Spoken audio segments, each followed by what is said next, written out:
One of the more frustrating things about being a candidate is finding a job you think is great, applying for it, and then never hearing back.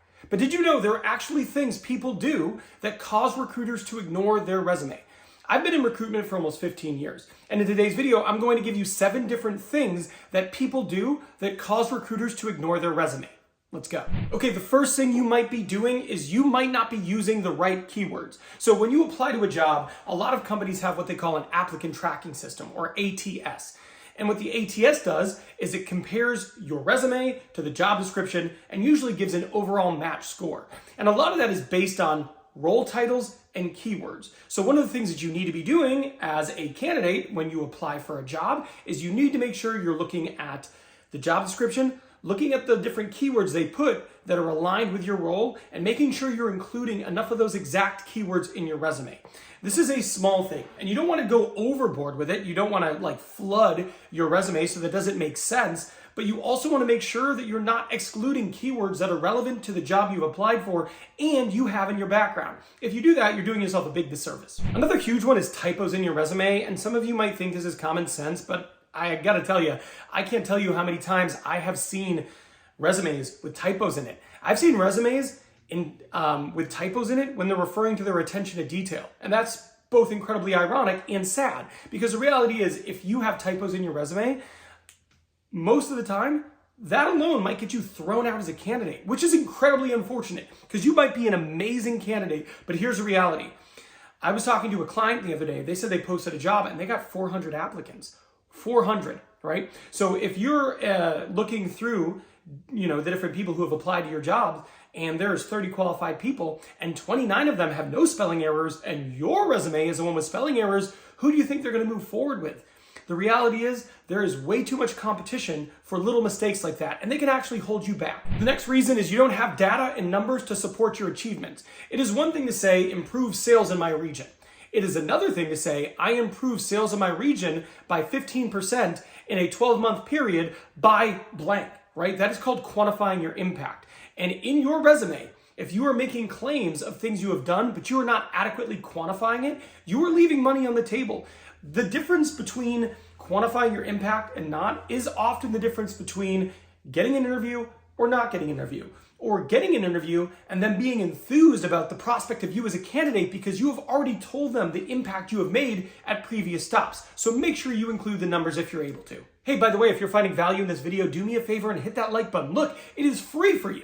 And it tells YouTube I don't suck, helps the channel a ton, and it motivates me to make more videos like this. And look, if you're already willing to like it, then you might as well hit subscribe. That way you never miss one of my 3 free weekly videos, all designed to help you land your dream job and maximize your career. Leaving out training and education. I have seen it where people have actually left out some of the training because I'll interview them and they go, oh, I actually went for training for that. And then I look at their resume and I'm like, well, where is it on your resume? Include that. People often say that recruiters only spend 7 seconds looking at a resume. I think that's a bit of an exaggeration. I always spent a little bit more time looking at resumes than that, but not much. And one of the things we look for is, okay, the must-haves, right? Okay, they're in the right industry. Are they in the right titles? Look at the keywords. Look at the education. Look at the training. Look for, look for growth. Look for achievement. Look for numbers, etc. And we have to do that really fast. So it's really important to not skimp on any of that information because that's the stuff we're looking for. We may not read it super in depth at first pass, so make sure you're not skipping out on something that's critical. Okay, this is one of the worst mistakes you can actually make. Leaving out promotions. So what I've seen is I've talked to candidates and they were at a company for 5 years and they have their current title there. But what they didn't include is they were actually promoted a couple times while they're at that company. What you really should do is I was at this company, I was in this role from this period to this period, this role from this period to this period, and this role from this period to this period. What you're showing there is you're showing the journey in which you were promoted twice into your final role. That is the achiever pattern.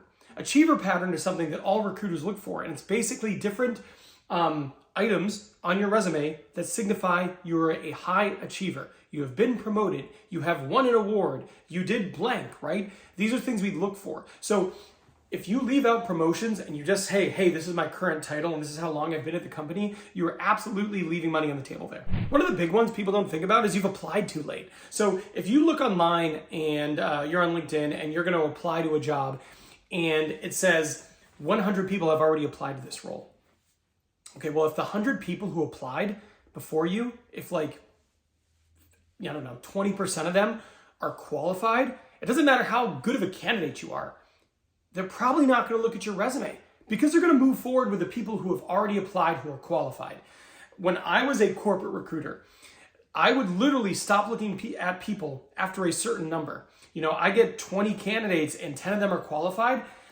It doesn't matter who applies over the next couple of weeks. I'm moving forward with this pool of candidates. For compliance reasons, they actually coach and counsel you to do that. So it's really important to apply early. The way you can do this, we'll set up alerts for Indeed and LinkedIn so that whenever jobs that you're looking for are put onto the market, you're immediately notified that day. Crazy colors, formats, and fonts. Look, a lot of people think that a crazy color or a crazy font or format for their resume is a great way to stand out. And kinda in the same way, that if you go to the mall and you're wearing a tutu, you're gonna stand out, but you're not gonna stand out in a good way. Look, that doesn't really help you. You wanna make sure your resume, at the end of the day, looks professional. If it stands out, but it doesn't look professional, you've achieved nothing. So it's really important to make sure that you have a good looking resume. Another reason resumes get ignored is because candidates are perceived as overqualified. And this is an incredibly challenging thing to deal with. It's why I made this video here. In this video here, I teach you how to combat being labeled overqualified, how to get past that so you can land your next job. So I am done here, but I'll see you over there.